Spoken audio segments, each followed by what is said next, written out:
Hello students, आज हम लोग जो है उपसहसंयोजन यौगिक कोऑर्डिनेशन कंपाउंड्स के बारे में पढ़ेंगे। आज हम आपको इसके बारे में इंट्रोड्यूस कराएंगे। इस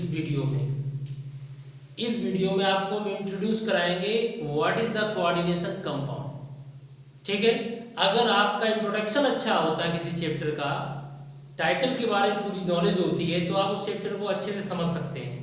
जैसे कोऑर्डिनेशन कंपाउंड किसे कहते हैं, बच्चों से जनरली पूछो what is the coordination compound, तो बच्चों के दिमाग में एक बात आनी चाहिए, कोऑर्डिनेशन बॉन्ड, यानी जिसमें कोऑर्डिनेशन बॉन्ड होता है या उपसहसंयोजन बंद होता है, जिसमें जिन यौगिकों में उपसहसंयोजन बंद होता है, कोऑर्डिनेशन बॉन्ड होता है, वो यौगिक क्या कहलाते हैं? उपसहसंयोजन यौगिक कहलाते हैं, कोऑर्डिनेशन कंपाउंड कहलाते हैं। ठीक है, जैसे उपसहसंयोजन बंद जो होता है, कोऑर्डिनेशन बॉन्ड को हम एरो से शो करते हैं। किससे शो करते हैं? एरो से शो करते हैं। इसका मतलब क्या होता है बच्चों, कि कोई इलेक्ट्रॉन दे रहा है किसी को। ठीक है, अगर आपको याद हो बॉन्ड के बारे में, बंध के बारे में अगर आपको पता हो, तो बंध 3 प्रकार के होते हैं, आयनिक बंध, कोवेलेंट बॉन्ड, सहसंयोजक बंध, और तीसरा होता है उपसहसंयोजक बंध। पहला है आयनिक बंध, दूसरा है सहसंयोजक बंध, तीसरा है उपसहसंयोजक बंध। पहला हो गया ionic bond, covalent bond, coordination bond. तो ये जो तीसरा बॉन्ड है कोऑर्डिनेशन बॉन्ड, ये कोऑर्डिनेशन बॉन्ड होना चाहिए इसमें। अब कोऑर्डिनेशन बॉन्ड कहाँ बनता है? आपने पढ़ा हुआ लुईस अम्ल, लुईस क्षार, लुईस एसिड, लुईस बेस। जब लुईस एसिड, लुईस बेस की अगर बात करते हैं, तो आप बताइएगा लुईस एसिड, लुईस बेस पढ़ा है आपने? तो लुईस एसिड, लुईस बेस का एग्जाम्पल आपको बताते हैं, आपने पढ़ा होगा जैसे अमोनिया, आपको याद होगा अमोनिया, और बोरान ट्राइफ्लोराइड BF3, आपने ये 2 मॉलिक्यूल पढ़े। इन दोनों मॉलिक्यूल्स में अगर आप ध्यान से देखें, नाइट्रोजन के बाहरी कक्षा में कितने इलेक्ट्रॉन होते हैं? 5 में 3 की क्या करेंगे? साझेदारी करेंगे। तो यहाँ पर अष्टक नियम का पालन हो गया, ऑक्टेट रूल का, 8 हो गए नाइट्रोजन के पास, और ये लोन पेयर बचा है, एकाकी इलेक्ट्रॉन युग्म बचा है। और BF3 की संरचना बनाओ, तो BF3 में 3 इलेक्ट्रॉन है बोरान के पास में, और तीनों शेयरिंग कर लेते हैं, साझेदारी कर लेते हैं फ्लोरीन से। अगर आप ध्यान से देखो, ये जो शेयरिंग कर रहे हैं, एक इनका एक इसका, जब बराबर की साझेदारी होती है तो सहसंयोजक बंध बनता है, सहसंयोजक बंध, कोवेलेंट बॉन्ड। ये कोवेलेंट बॉन्ड है, एक बोरान का एक फ्लोरीन का, कोवेलेंट बॉन्ड। तो ये कौन सा कंपाउंड कहलाएगा? कोवेलेंट कंपाउंड, सहसंयोजक यौगिक। ये क्या कहलाएगा? सहसंयोजक यौगिक। लेकिन इन दोनों सहसंयोजक यौगिकों में, कोवेलेंट कंपाउंडों के बीच में एक बॉन्ड और लगेगा। वो बॉन्ड कौन सा होगा? उपसहसंयोजक बंध का, कोऑर्डिनेशन बॉन्ड का। कौन सा बॉन्ड होगा? कोऑर्डिनेशन बॉन्ड का। जब आप ध्यान से नहीं देखेंगे तो आपके समझ में नहीं आएगी, तो इसलिए सामने ध्यान से देखिएगा। ये कौन सा बॉन्ड है? Coordination bond. आप बताएंगे इसके ऑक्टेट में कितने इलेक्ट्रॉन है? 3 और 3 कितने हो गए? 6। इसे 2 चाहिए, और यहाँ पर कितने हैं? 3 और 3 6, और 2 8 पूरे हैं। तो ये बीच में रख रहा अपना लोन पेयर, तो इसका भी काम चलेगा, इसका भी। तो ऐसे बंध को क्या कहते हैं? उपसहसंयोजक बंध। अब आप बताइए, इलेक्ट्रॉन युग्म दाता, लोन पेयर डोनर इलेक्ट्रॉन युग्म दे रहा है, तो ये लुईस क्या हो गया? ये लुईस क्षार हो गया। और जो इलेक्ट्रॉन युग्म लेता है बेटा, वो क्या हो गया? लुईस अम्ल हो गया। ओके, तो lone pair donor Lewis base, और लोन पेयर एक्सेप्ट करने वाला लुईस एसिड। तो यहाँ BF3 लुईस एसिड है, यहाँ एमोनिया लुईस क्षार है। तो पहले तो हमें ये बताओ, उपसहसंयोजक बंध कब बनता? समझ में आया? ये इन्होंने लोन पेयर दिए नहीं, इन्होंने ये लोन पेयर बीच में रख दिए। अब बीच में रखने से दोनों का काम चल रहा है, देखिए ध्यान से, इनके भी 8 हो गए, इनके भी 8 है। तो यहाँ मदद किसने की? नाइट्रोजन ने। इसलिए मदद के हिसाब से इन्हें दिखाते ऐसे। इसका मतलब लोन पेयर डोनर, एकाकी इलेक्ट्रॉन युग्म दाता और एकाकी इलेक्ट्रॉन युग्म ग्राही, एक्सेप्टर। ठीक है, तो ये लुईस बेस, लुईस एसिड, तो दोनों के मध्य में क्या चीज है? उपसहसंयोजन बंध, उपसहसंयोजक बंध, कोऑर्डिनेशन बॉन्ड। तो बताइए, पहले तो आपको ये पता चल गया कि उपसहसंयोजन यौगिक कौन होते हैं? ये वे यौगिक है जिनमें कौन सा बंध हो? कोऑर्डिनेशन बॉन्ड, उपसह संयोजन बंधो, उपसह संयोजन बंधो। क्लियर हो गया? बोलिए, ऐसे यौगिक जिनके मध्य में कौन सा बंध हो? उपसह संयोजक बंध हो, कोऑर्डिनेशन बॉन्ड हो, उन्हें क्या कहलाएंगे? Coordination compounds.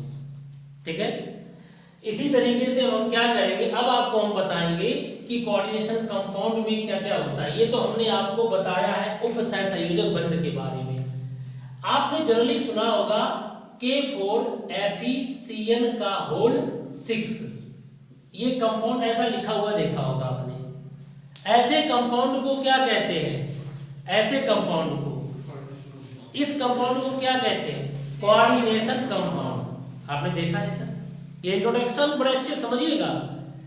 अब आप बिल्कुल भी वीडियो को रोकना मत, बड़े ध्यान से समझना, क्योंकि अगर आपने ये समझ लिया तो आपको पूरा चैप्टर समझ में आ जाएगा। जो भी वीडियोस होंगे वो आपको अच्छे समझ में आएंगे।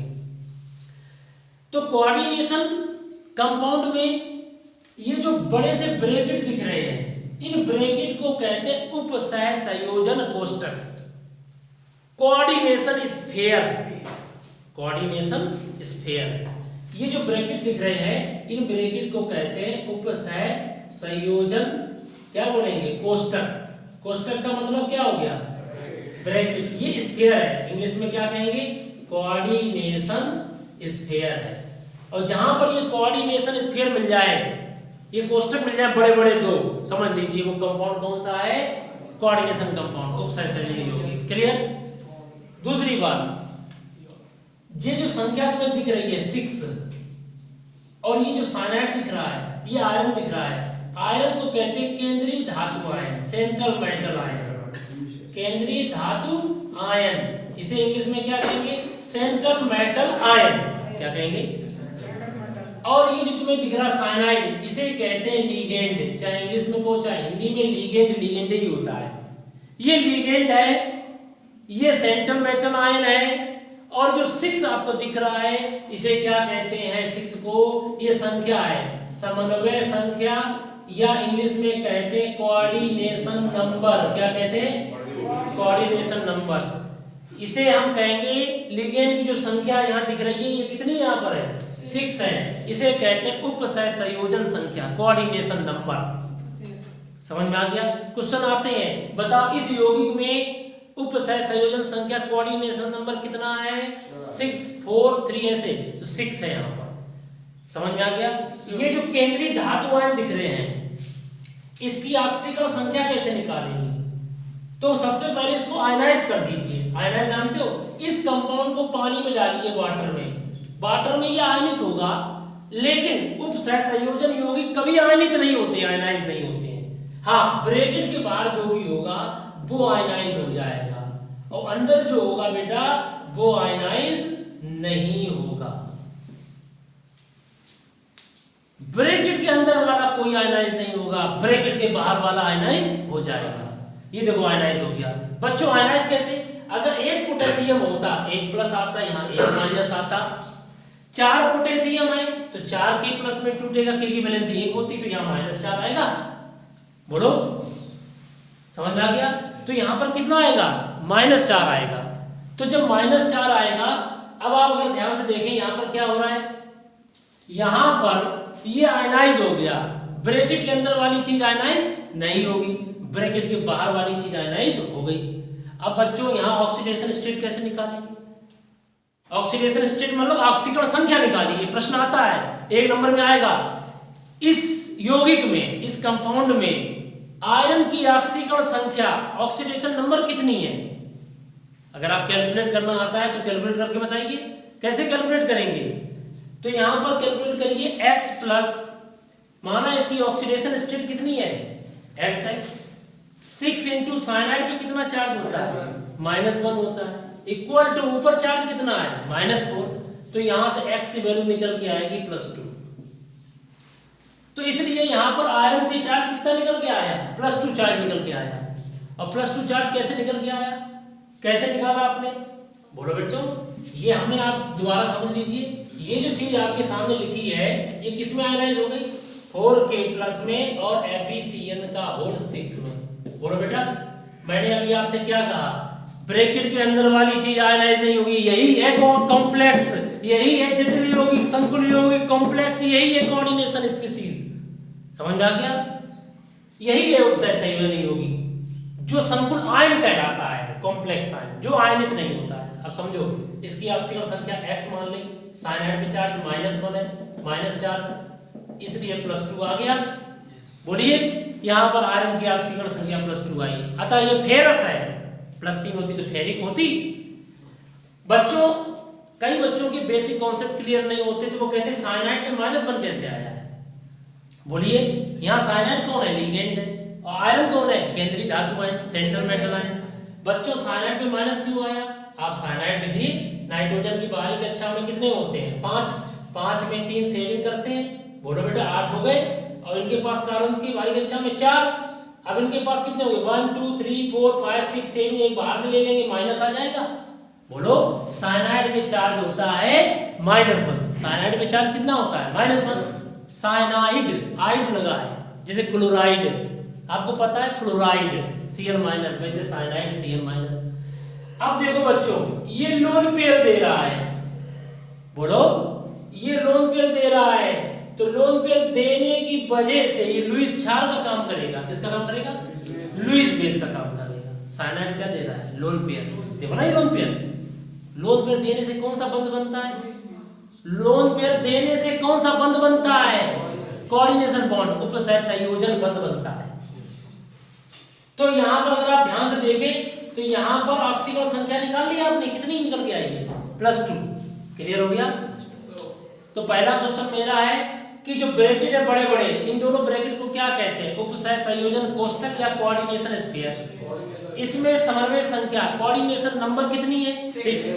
यहाँ लिगेंड कौन है? साइनाइड। यहाँ पर आयरन कौन है? केंद्रीय धातु ion, central metal ion. Okay.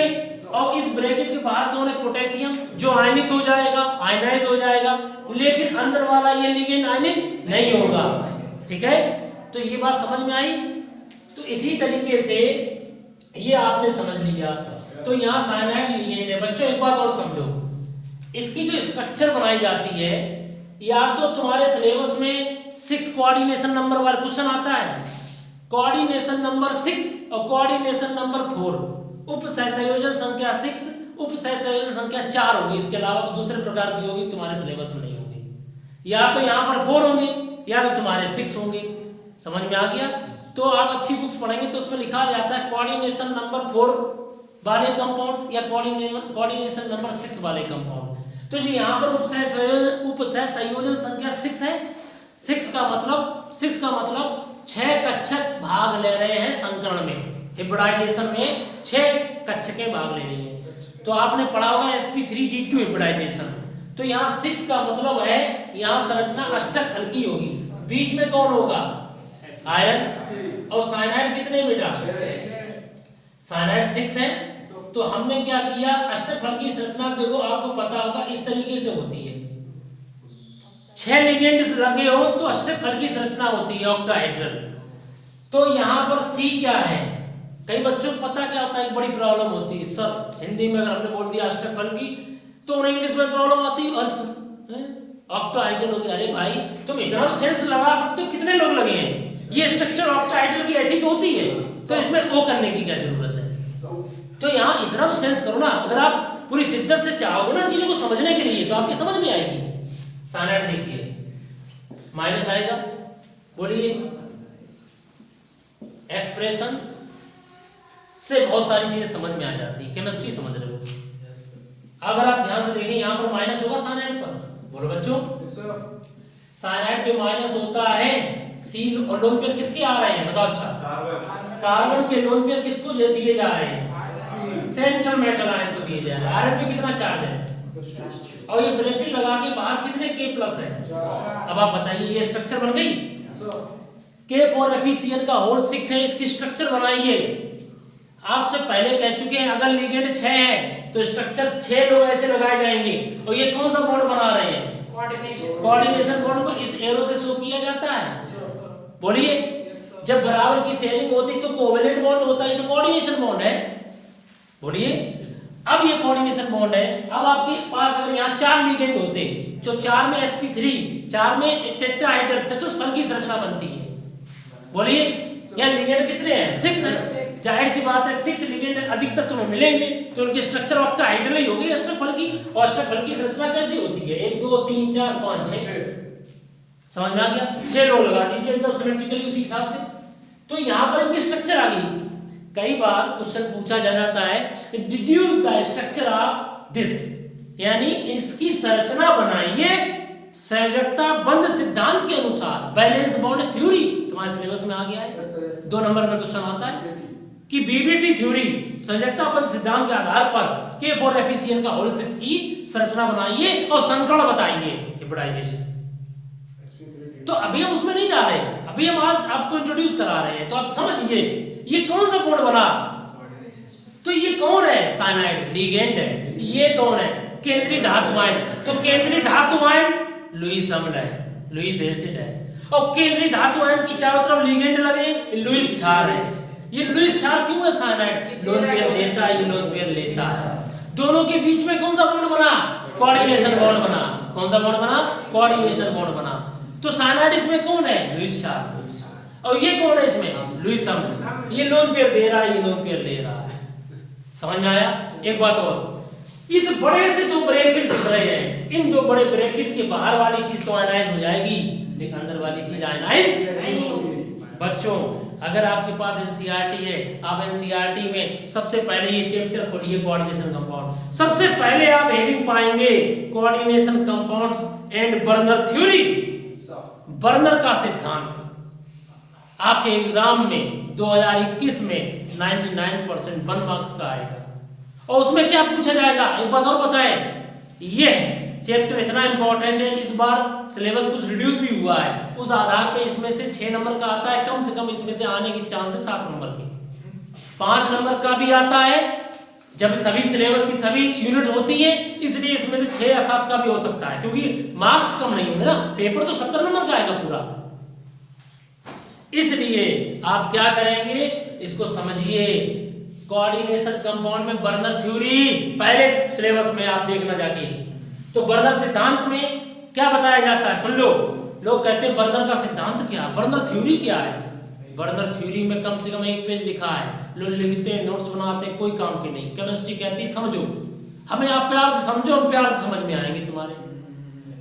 Burner का सिद्धांत क्या होता है? बर्नर का सिद्धांत यह है, बर्नर ने कहा था प्राथमिक संयोजकता और द्वितीयक संयोजकता में अंतर बताया था, प्राइमरी वैलेंसी और सेकेंडरी वैलेंसी में अंतर बताया था।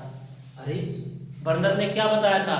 बर्नर ने बताया था प्राइमरी वैलेंसी और सेकेंडरी वैलेंसी में डिफरेंस।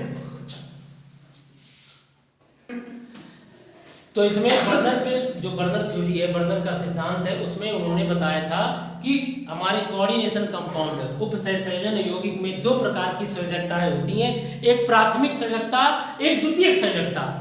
जो प्राथमिक संयोजकता होती है उसे प्राइमरी वैलेंसी कहते हैं, द्वितीयक संयोजकता को सेकेंडरी वैलेंसी कहते हैं। तो सुन लो, प्राथमिक संयोजकता आयनित हो जाती है बच्चों, K+ आयनित हो गया, और द्वितीयक संयोजकता अंदर है वो आयनित नहीं होती है। तो द्वितीयक संयोजकता यहाँ कितनी है? 6। जो लिगेंड केंद्रीय धातु आयन के चारों तरफ लगे होते हैं उन लिगेंड को कहते हैं द्वितीयक संयोजकता, सेकेंडरी वैलेंसी। कितनी है सेकेंडरी वैलेंसी? 6। ये क्वेश्चन बताओ K4FeCN का होल 6 में यहाँ पर सेकेंडरी वैलेंसी की संख्या कितनी है? How many secondary valency? द्वितीयक संयोजकता कितनी है? 6 है, 4 है, 3 है, 2 है, कौन सी है? 6 है। तो याद रखना, बर्नर का थ्योरी जो है, बर्नर का सिद्धांत है, 1 पेज का है, आप देखना उसका क्वेश्चन भी दिया गया, उसमें 90% लोग इस थ्योरी को लिखते हैं और कुछ भी थ्योरी में नहीं है। बर्नर ने ये कहा था, बर्नर ने क्या कहा था? बर्नर ने कहा था कि प्राथमिक संयोजकता और द्वितीयक संयोजकता में अंतर बताया था। उन्होंने कहा था प्राथमिक संयोजकता आयनित हो जाती है और द्वितीयक संयोजकता आयनित नहीं होती है, ये आयनाइज हुई primary, but secondary valency ionise नहीं होती, आयनित नहीं होती है, क्योंकि वह उपसहसंयोजन बंध से जुड़ी हुई है अंदर। तो जो ब्रैकेट, बड़े बड़े ब्रैकेट के अंदर जो है वैलेंसी वो द्वितीयक वैलेंसी है, जो बाहर है वो प्राइमरी वैलेंसी है। तो प्राइमरी वैलेंसी और सेकेंडरी वैलेंसी प्राथमिक संयोजकता और द्वितीयक संयोजकता में अंतर किसने बताया था? बर्नर के सिद्धांत ने बताया था। ठीक है, तो इस तरीके से ये समझ में आ गया। अब क्या करते हैं बच्चों, एक एग्जांपल लेके हम और आपको इंट्रोड्यूस कराते हैं जिससे आपको इसका पूरा इंट्रोडक्शन आ जाए। जैसे देखो बेटा, CuSO4 का होल 6, CuSO4 की जगह पे यहाँ पर हम H2O ले लेते हैं, बाहर क्या ले लिया हमने? सल्फेट। ठीक है, अब बच्चों बड़े ध्यान से देखिए, ये कॉम्प्लेक्स है, इसे कॉम्प्लेक्स कंपाउंड को, दो नाम है इसके, कॉम्प्लेक्स कंपाउंड जटिल यौगिक या कोऑर्डिनेशन कंपाउंड उपसहसंयोजन यौगिक। अब यहाँ पर समझिए, बड़े ब्रैकेट के अंदर वाली चीज आयनाइज या आयनित नहीं होती है, और बाहर वाली चीज सबसे पहले इसे आयनाइज करके देखिए, जो आयनित हो जाता है उसे आयनाइज करिए। CuH2O का होल 6, अब बाहर क्या हो जाएगा? सल्फेट -2। ठीक है, ये हमारा आयनित हो गया, ये पोर्शन आयनित नहीं हुआ। अब आप समझिए, इसमें कितना चार्ज आएगा ऊपर? ये यहां से टूटा तो -2 सल्फेट पे आता तो इसमें +2 आएगा। तो सबसे पहले इसकी ऑक्सीकरण संख्या निकालो। ऑक्सीकरण संख्या माने ऑक्सीडेशन नंबर, माना कॉपर की ऑक्सीकरण संख्या X है, 6 × वाटर।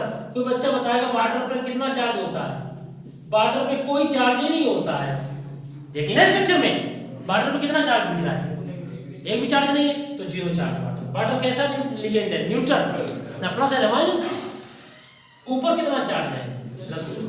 X बराबर कितना आएगा? +2। बताओ बच्चों, कॉपर पे ऑक्सीकरण संख्या कितनी है? कॉपर की ऑक्सीडेशन नंबर आई है +2। आ गई? तो क्वेश्चन आ जाए कि इस कंपाउंड में कॉपर की ऑक्सीकरण संख्या निकालो, तो निकाल लोगे। ठीक, दूसरी चीज है कि इसमें ये बताओ कि बर्नर सिद्धांत के अनुसार इस कंपाउंड में बताओ सेकेंडरी वैलेंसी कितनी है? 6। वेरी गुड, 6 है। और प्राइमरी वैलेंसी कितनी है? गलत। अब मूर्ख ही तो कहलाओगे तुम, 4 देख रहे। सल्फेट तुम्हारा एक ही है पूरा, ये बच्चे सल्फेट पूरा एक है। अब इसमें बोल रहे प्राइमरी वैलेंसी 4 है। अरे सल्फेट एक स्पीसीज है ना, सल्फेट जब एक स्पीसीज है सल्फेट, तो एक ही तो बोलेंगे प्राइमरी वैलेंसी 1 है, प्राथमिक संयोजकता 1 है। द्वितीयक संयोजकता यहाँ पर कितनी है? द्वितीयक संयोजकता 6 है बच्चों। समझ में आ गया? तो ये क्लियर हो गया। तो बर्नर सिद्धांत के अनुसार यहाँ द्वितीयक संयोजकता कितनी है? 6। और प्राथमिक संयोजकता कौन है? सल्फेट 1 है। कौन सी संयोजकता आयनित हो रही है? सल्फेट। कौन सी संयोजकता आयनित नहीं हो रही है? वाटर। यहाँ लिगेंड 2 है। हेलो, ये लिगेंड जो अंदर होगा वो वैलेंसी लिगेंड कहलाती है, ये द्वितीयक संयोजकता लिगेंड कहलाती है। ये कॉपर के साथ उपसहसंयोजक बंध से जुड़ी हुई है, ये आयनित नहीं होती, ये आयनाइज हो जाती है। तो बर्नर ने जो बात बताई थी वो क्या था? बर्नर ने ये कहा था, पता है, पहले ये कंपाउंड ऐसे नहीं लिखे जाते थे। पहले बर्नर के सिद्धांत से पहले ये कंपाउंड लिखने का तरीका ये था, देख लो सब लोग, पहले ऐसे लिखे जाते थे बच्चों। बर्नर का सिद्धांत नहीं आया था तब तक कोऑर्डिनेशन कंपाउंड को ऐसे लिखा जाता था। यस, ऐसे लिखा जाता था। लेकिन जब बर्नर का सिद्धांत आ गया और उसने अंतर बता दिया प्राथमिक संयोजकता और द्वितीयक संयोजकता में, तब बताया जाने लगा कि प्राथमिक संयोजकता को घर से बाहर करो, उसे ब्रैकेट से बाहर करो, वो आयनित हो जाती है। तो इन्होंने क्या देखा, ये चीज किसमें टूट रही है? ये टूटा नहीं, कॉपर +2 सल्फेट, ये चीज अलग हो गई। बोलो, तो इन्होंने इसको ऐसे लिखा, इन्होंने इसको क्या किया? H2O का होल 6 और ये क्या कर दिया? सल्फेट कर दिया, बाहर निकाल दिया। अब आपसे हम पूछे प्रैक्टिकल करके बताइए कि इसमें सल्फेट बाहर है कि अंदर है? अगर अंदर है कि बाहर है अभी पता चल जाएगा। मान लीजिए इसको हम ऐसे भी तो लिख सकते हैं, H2O का होल 5SO4 और ब्रैकेट के बाहर हम कर दें H2O।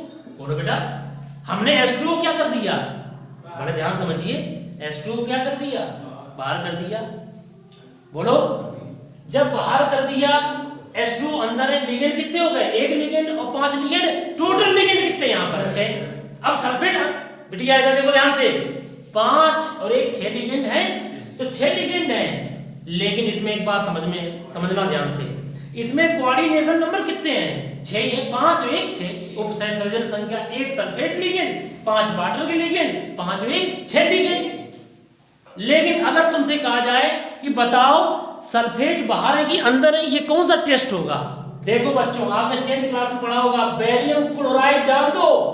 अगर बेरियम क्लोराइड डालोगे तो डबल डिस्प्लेसमेंट रिएक्शन, विस्थापन अपक्रिया, द्विविस्थापन अपक्रिया। कैसे? इस पे +2, इस पे -2, ये आयनित हो जाता है, ये पानी में आयनित हो जाता है, क्या बन जाएगा? बेरियम सल्फेट का अब छिप आ जाएगा, प्रेसिपिटेट आ जाएगा सफेद रंग का। याद आया? बोलो बच्चों। अगर सल्फेट बाहर है तो वो आयनित है, आयनित है तो सल्फेट है, सल्फेट आयन फ्री है तो Ba+2 से रिएक्शन करके Ba सल्फेट का व्हाइट प्रेसिपिटेट बना देगा, सफेद अपक्षेप। अब बताओ, अगर ये हमारा है, मान लीजिए दोनों के सूत्र एक ही है, फार्मूला एक ही है, बोलो बस अंतर क्या है? अंतर ये है कि सल्फेट इसमें बाहर है, इसमें सल्फेट अंदर है। इसमें सल्फेट लिगेंड का काम कर रहा है, इसमें सल्फेट लिगेंड का काम नहीं कर रहा है। इसमें सल्फेट ब्रैकेट के बाहर है तो प्राथमिक संयोजकता के रूप में कार्य कर रहा है, यहाँ सल्फेट लोन पेयर दे रहा है कॉपर को, इसलिए सल्फेट यहाँ पर द्वितीय संयोजकता है। अब सुनो, इसमें डालो अगर तुम लोग BaCl2 का जलीय विलयन, बोलो तो Ba+2 सल्फेट कहीं बाहर है? नहीं है। सल्फेट कहीं आयनित फॉर्म में है? इसमें नहीं है। तो Ba को क्या चाहिए? SO4, तो BaSO4 का यहाँ प्रेसिपिटेट नहीं बन पाएगा, ये रिएक्शन हो ही नहीं पाएगी, क्योंकि Ba+2 तो फ्री है और वो फ्री वाले चाहते कि माइनस वाला मिल जाए, तो सल्फेट है ही नहीं यहाँ पर। इससे इसका मतलब इस टेस्ट से पता चला कि प्राथमिक संयोजकता में अगर सल्फेट है तो बेरियम क्लोराइड के साथ BaSO4 का सफेद अपक्षेप देगा, बोलो, अन्यथा नहीं देगा। तो बर्नर का सिद्धांत जब आया था, बर्नर का सिद्धांत ने यह पुष्टि की थी कि प्राथमिक संयोजकता और द्वितीय संयोजकता में अंतर बताया था। समझ में आ गया? तो बर्नर का सिद्धांत बहुत जरूरी है। मैंने इस चैप्टर में, इस वीडियो में हमने इंट्रोडक्शन के साथ बर्नर थ्योरी का जिक्र कर दिया है, ठीक है? अगर आप ध्यान से समझे तो अगर बताएं कोई, अगर जैसे आपने पढ़ा होगा कॉपर सल्फेट इनटू 5s2 सुना होगा, इसे हिंदी में नीला थोथा कहते हैं, ब्लू क्रिस्टल्स होते हैं, ब्लू क्रिस्टल्स होते हैं copper sulphate, hydrated copper sulphate के ब्लू क्रिस्टल्स होते हैं नीले रंग के। इसको अगर पूछा जाए कि इसको लिखो अगर कोऑर्डिनेशन कंपाउंड के रूप में, तो कैसे लिखेंगे? हमें लिगेंड कितने चाहिए? 6, तो यहाँ कितने? 5 है, और एक सल्फेट, सल्फेट यहाँ अंदर रहेगा, बाहर अंदर कर लीजिए, कितने लिगेंड हो गए टोटल? 6 हो गए। अब यहाँ पे निकालो इसकी oxidation state, X+5 water 0, sulphate में कितना चार्ज होता है? -2, ऊपर चार्ज कितना? 0। बताओ कॉपर की ऑक्सीकरण संख्या +2 आएगी? बोलिए। तो बर्नर का सिद्धांत ने ही बताया था कि कौन अंदर रहेगा कौन बाहर रहेगा, कई प्रैक्टिकल करके। जैसे इसी में अगर हम जोड़ देते हैं कोई कंपाउंड, बड़ा ध्यान समझना, CuH2O का होल यहाँ पर 5 और Cl, और एक Cl हमने यहाँ पर बाहर कर दिया। बच्चों बड़े ध्यान समझना, इंटरेस्टिंग है। How many ligand? लिगेंड हमारे लिगेंडों की संख्या कितनी हुई? 5 1 6, यहाँ लिगेंड कितने हो गए? 6। और ये लिगेंड नहीं है, ये ब्रैकेट के बाहर है, तो बच्चों याद करो ये आयनाइज हो जाएगा। Cl2 में चार्ज कितना होता है? -1। ब्रैकेट के बाहर जो होता है वो प्राथमिक संयोजकता होता है, वो आयनित हो गया पानी डालने पर, इसमें कितना चार्ज आया? +1 आया ब्रैकेट के ऊपर। तो अब यहाँ इसकी ऑक्सीकरण संख्या निकालो, वाटर पे 0, इस Cl जो अंदर है उस Cl पे चार्ज -1 +1 ऊपर चार्ज है, तो X बराबर +2 आ गया। यहाँ कॉपर की ऑक्सीकरण संख्या +2 आई। अब बच्चों बताओ हम कैसे सिद्ध करेंगे कि 1 मोल Cl प्रेजेंट है बाहर का? एक ही तो है, ये 1 मोल साल्ट है पूरा, उसमें कितने Cl माइनस बाहर? 1, तो माना वो 1 मोल है। तो बताओ हम इसमें कौन सा डालेंगे? इलेक्ट्रोलाइट वैद्युत सिल्वर नाइट्रेट। सिल्वर नाइट्रेट आपने पढ़ा होगा हाई स्कूल में, अवक्षेपण अभिक्रिया, प्रेसिपिटेशन रिएक्शन। तो Ag+ आयन को क्या पसंद होगा? Cl-, तुरंत 1 मोल AgCl का सफेद अवक्षेप आ जाएगा, व्हाइट प्रेसिपिटेट आ गया। अगर ये 2 Cl बाहर होते तो कितने मोल लगते हैं NO3 के? तब हम कहते हैं सर 2 Cl बाहर है। अगर 1 Cl बाहर है, 1 ही मोल लगेगा। बोलिए, आपको पता है ये कौन सा क्वेश्चन बता रहे हैं? आप जैसे NCERT बुक में जाएंगे, पहला एग्जाम्पल इसी का है, उसमें पैलेडियम क्लोराइड वगैरह दिया गया है, पूछा गया। अब बताओ, आप बताइए इसमें सेकेंडरी वैलेंसी कितनी है? द्वितीयक संयोजकता 5 1 6। बोलिए, प्राथमिक संयोजकता कितनी है? 1, तभी तो 1 मोल AgNO3 लगे। तो इस तरह क्वेश्चन आ जाते हैं। अगर हम एक क्वेश्चन और देते हैं आपको, जैसे CO Cl3 इंटू 5H2O। अगर हम आपसे कहें इसमें अरेंज करो, इसमें ये क्वेश्चन कहा गया अगर इसमें AgNO3 के डाला गया तो यहाँ पर 2 मोल AgCl के प्राप्त हुए। इसने ये लिखा है क्वेश्चन में AgNO3 इलेक्ट्रोलाइट डाला और मुझे कितने मोल AgCl मिले? 2 मोल AgCl मिले। इसका मतलब Cl माइनस के 2 Cl बाहर है, 2 मोल मिलने Cl AgCl का सफेद अवक्षेप आया व्हाइट प्रेसिपिटेट, कितने मोल आ रहे हैं? 2 मोल AgCl आ रहा। तो जब 2 मोल AgCl आ रहा है तो इसका मतलब बाहर 2 Cl है। तो इसकी स्ट्रक्चर कैसी बनेगी? तब इसकी स्ट्रक्चर ऐसे बनेगी, इसमें H2O 5 अंदर है, 1 Cl अंदर है और Cl2 बाहर कर दो।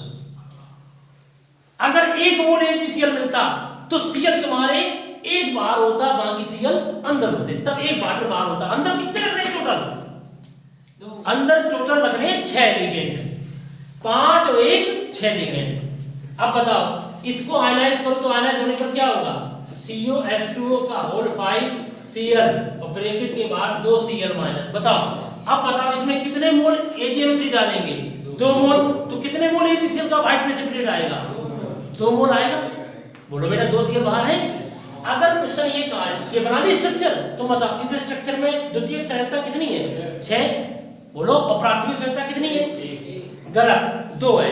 यहाँ Cl2 है बाहर, Cl2 यहाँ 2 Cl2 लिखा तो जब आयनाइज होगा तो 2 Cl बाहर है।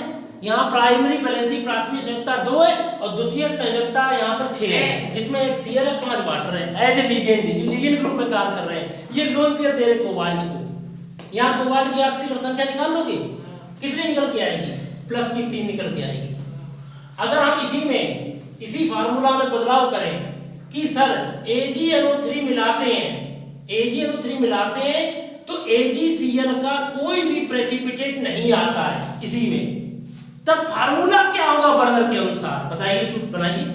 तब हम क्या करेंगे? कोबाल्ट Cl3 और H2O कितने करेंगे? 3 और 3 6 रखने हमें, तीनों Cl अंदर करो बाहर, क्योंकि अब AgCl मिल ही नहीं रहा तो Cl तीनों कहाँ है? अंदर।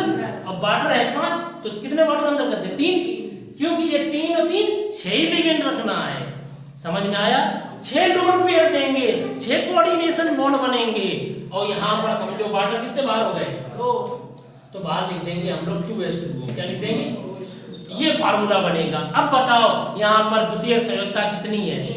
3 और 3 6, जिसमें 3 वाटर लोन पेयर दे रहे हैं और 3 Cl दे रहे हैं। यहाँ AgCl का व्हाइट प्रेसिपिटेट क्यों नहीं आया? क्योंकि यहाँ Cl आयनाइज नहीं है, क्योंकि यहाँ Cl प्राइमरी बैलेंसी नहीं है, प्राथमिक संयोजकता नहीं है। Cl तीनों के तीनों अंदर रहेंगे। ये समझ में आ गया? अगर इसी तरीके से क्वेश्चन कह दिया जाए, बताओ AgNO3 डालने पर 1 मोल AgCl का प्रेसिपिटेट प्राप्त हो रहा है। अब फार्मूला बनाइए तो यहाँ CO वाटर कितने लगाएंगे? H2O 4 और Cl2 1 Cl बाहर, 1 मोल है, 1 Cl बाहर करेंगे, 1 Cl बाहर, वाटर कितने बाहर हो जाएंगे? 1। आया समझ में? तो यहाँ पर बताओ यहाँ पर द्वितीयक संयोजकता कितनी है? 6। समझ में आया? 4 वाटर 2 Cl मिलकर के 6 कोऑर्डिनेशन बॉन्ड बनाएंगे। ये लुईस क्षार है, ये लुईस अम्ल है। समझ में आ गया? तो इस तरीके से यहाँ 1 Cl आयनित होगा, इसलिए AgNO3 मिलाने पर 1 मोल AgCl का व्हाइट प्रेसिपिटेट आएगा और सफेद अवक्षेप आएगा। तो ये बर्नर सिद्धांत है। मैंने आपको इंट्रोडक्शन कराया कोऑर्डिनेशन कंपाउंड का, उपसय संयोजन यौगिक का, फिर हमने उसमें बर्नर सिद्धांत समझा दिया। बच्चों प्लीज आप लोग NCERT आज बोलना, उसमें देखना बर्नर का सिद्धांत, आपको एक एक चीज समझ में आ जाएगी। उसके पास्टुलेट्स दिए गए, उसकी अवधारणाएं दी गई हैं 4। पहली अवधारणा ये कहती है कि बर्नर ने 2 प्रकार की संयोजकताओं में अंतर बताया, एक प्राथमिक संयोजकता, एक द्वितीयक संयोजकता। दूसरी अवधारणा, दूसरी पास्टुलेट्स कहती है प्राथमिक संयोजकता आयनित हो जाती है, द्वितीयक संयोजकता आयनाइज नहीं होती, आयनित नहीं होती है। तीसरी बात उन्होंने कही द्वितीयक संयोजकता उपसह संयोजक बंध बनाती है केंद्रीय धातु आयन से, सेंट्रल मेटल आयन से। समझ में आ गया?